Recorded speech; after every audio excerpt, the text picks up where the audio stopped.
A new study shows more and more people are getting sick from extreme weather that's only getting worse with climate change. CB, the Lancet Medical Journal, saying as the temperatures rise, so do the risks for people 65 and older. They say that heat-related deaths in that age group are up 85% since the 1990s. Dr. Fahmi Farah is a cardiologist and director of the Global Health Alliance. And doctor, for years, we have been telling older people to take it easy during the winter months, doing things like shoveling snow. Are we now to believe that the summer months are just as dangerous? I'd have to say yes. As you mentioned, the statistics are pretty bad. There's something called heat stroke that everybody can be susceptible to with such extremes of heat. For example, in Texas, we consecutively had temperatures rising into the 120s, and that's dangerous. So, especially older folks and babies are very vulnerable to that. So, they can have dangerous condition like heat stroke and can have fatalities due to that. For the non cardiologists in our audience this evening, heat related deaths rose for some of the most vulnerable people, especially older adults. This is something we just mentioned. Heat has been called a silent killer. Break this down for us. How exactly are seniors most at risk here? It actually can be a spectrum of things, something as simple as dehydration, which can cause electrolyte abnormalities and can lead to multi-organ failure.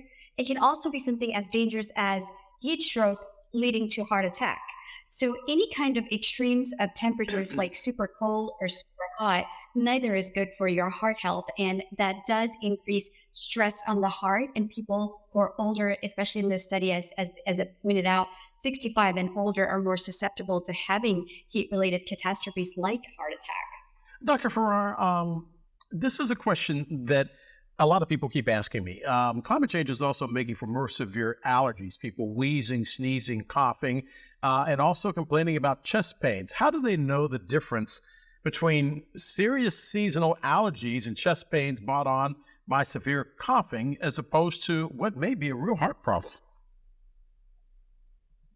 Very important question. Yes, general allergy-related symptoms, you'll have runny nose, itchy eyes. Those will be your giveaways for that. Okay, there may be allergy involved here.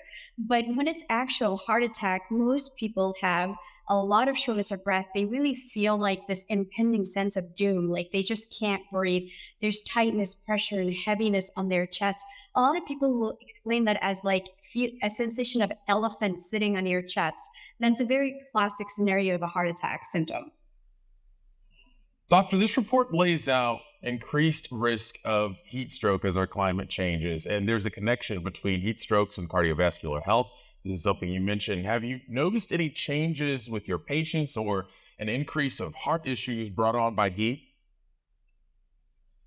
I have, as a matter of fact. And, like during the summer months, what we've been noticing is elevated blood pressure. So people who are coming in, normally they would have a trend of normal blood pressure, normal heart rate. During the summer months, when they're coming in, their heart rate is elevated, their blood pressure is elevated. And we're like, what's going on? This is like several fold elevation in blood pressure. So the one common cause was heat, because they've been exposed to heat, and it differed from people who are indoors most of the times versus those who are outdoors. So yeah, I would have to say overall we do see a change in the vital signs. Dr. Fahmi Farrar, thanks for being with us tonight. Thank you for having me. You got it.